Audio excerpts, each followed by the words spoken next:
Access Netflix, Prime Video, live TV, and more with the Xfinity X1 voice remote. Now that's simple, easy, awesome. Switch to Xfinity today and get a great offer. You'll enjoy Xfinity X1, which gives you access to your favorite streaming apps like Netflix, YouTube, and Prime Video. Go to Xfinity.com, call 1-800-XFINITY, or visit an Xfinity store today to learn more. Restrictions apply.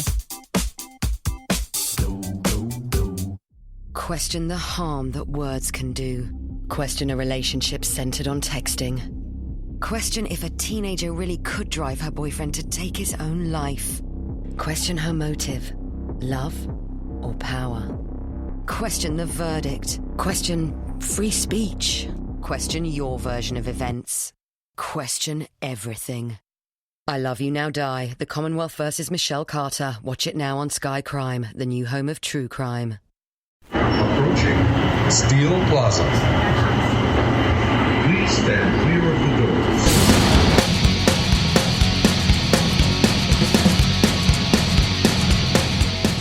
Welcome to Darkest Corners of the Globe, a Steel Plaza podcast production. Thanks for listening, tuning in, and telling a friend, and thank you for donating at www.paypal.me/Steel Plaza Podcast. Your donations help keep this pirate ship afloat and these programs on the air. So far, France is number one in donations, followed by the UK.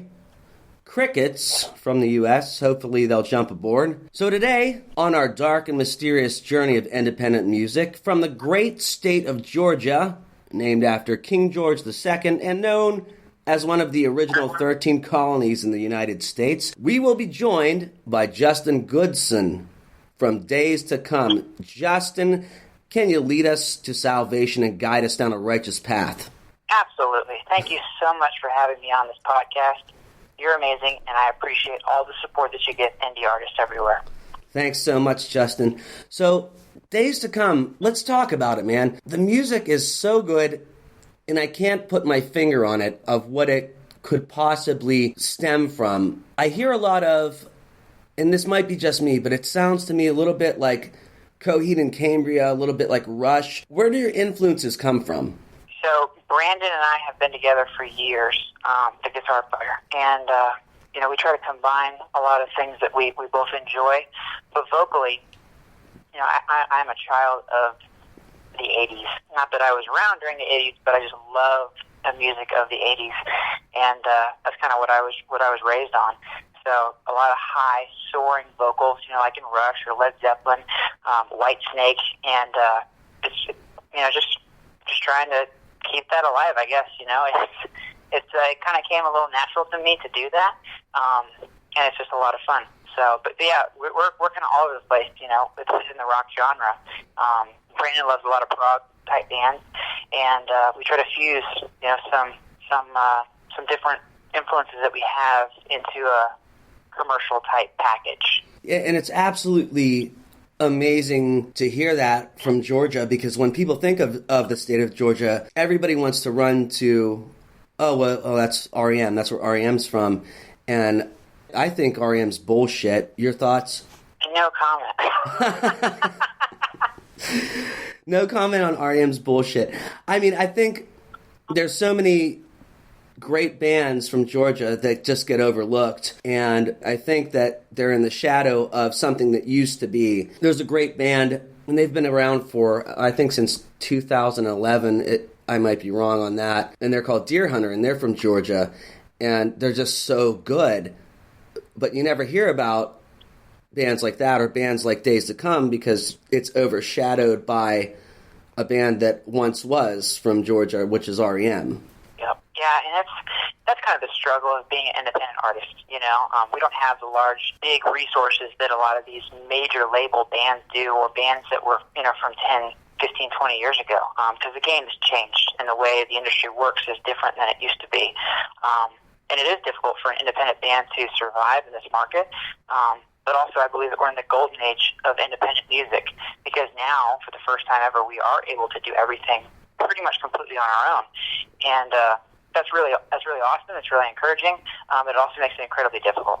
So It does, and that's two sides of the sword, where, yes, we can, as independent artists, do whatever we want, and it's not regulated, and now people are sitting up to take notice. Big radio stations, big corporations are scared of podcasts. They're afraid of shows because they're saying now, here's a guy that's playing independent music. We can't have that because the advertisers didn't pay for that, you know? Absolutely. And I mean, podcasts are super, super popular right now. You know, and like you said, they're unregulated for the most part. They're like pirates on the ocean. They can do whatever they want and play whoever they want. And they're exposing their audiences to new indie bands. And that is a huge help for the independent artist. I agree. So what I do want to talk about is your songs. I want to talk about some of the meaning behind it. They're really good. I don't exactly understand where they come from or what they mean. What are some of your thoughts when creating these songs? So for a long time as a songwriter, I really enjoyed sort of larger than life ambiguous themes of, you know, good and evil, and it wasn't very personal. And that was fun. That was a good season, you know. And as a songwriter, I've just grown and matured over time of doing it.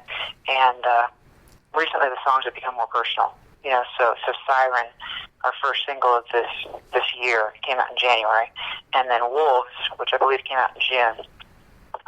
You know, they're both just about a toxic relationship, going through something that is less than enjoyable and coming out the other side better because of it, even though it sucked while you went through it. You know, you are better because of it. And I feel like everybody can relate to that to some degree. You know, everybody's gone through some sort of negative relationship, whether with a significant other or a parent or a sibling, or even a coworker or themselves. You know, like they fight themselves and the desires they have. And I do feel a lot more fulfilled as a songwriter, kind of, you know, and it sounds so cliche, getting something off my chest, but there's a reason they say that. Like, it feels better, like having something like that exist, and it has a place in time that it was special and it meant something, and now for the listener, you know, it can take on its own life and mean whatever it is they want it to mean, you know, however they interpret it to help them get through whatever it is they're going through. I absolutely agree, and music does have its own place as an outlet to everyone that can listen to it and can relate to things. Music can give its energy to you to help you cultivate your own thoughts, to shape around how you can deal with certain things in your life. That's something that I think your music does. I completely agree. I mean, music is so powerful, and it has been around since the dawn of time. You know, I mean, once we, as people, you know, stop figuring out just how to survive and thrive, you know, the arts blossomed, and music became a part of that. So it is so powerful in helping somebody deal through different emotions and helping to shape their thoughts on different things that are going on in their life. Yeah, it's huge. It's a huge rewiring of the brain, and we'll talk more about that after we hear from Acherontia Styx. They're from Newcastle, England, in the UK. This song's called Dressed in You.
right back here on Darkest Corners of the World. That was Acherontia Styx from Newcastle, England, with their song called Dressed in You. And joining us today, Justin Goodson from Days to Come. Justin, let's talk more about, and we left off talking about this, let's talk more about your music and how it sort of rewires the brain, because you've got different tempos, you've got different time signatures. Let's talk about that. So Brandon, our guitar player, as I said before, he's really into prog, and prog is not quite as commercial as I think it could be, and I'm definitely in the band. I'm a little more of the anchor of trying to, keep us, obviously we want to blend influences, but we also, if we want to go as far as we possibly can and the way that we would like to, we do need to kind of package it in some sort of commercial type bow tie to just slowly get more people to listen to us. So it's kind of like a prog light, band.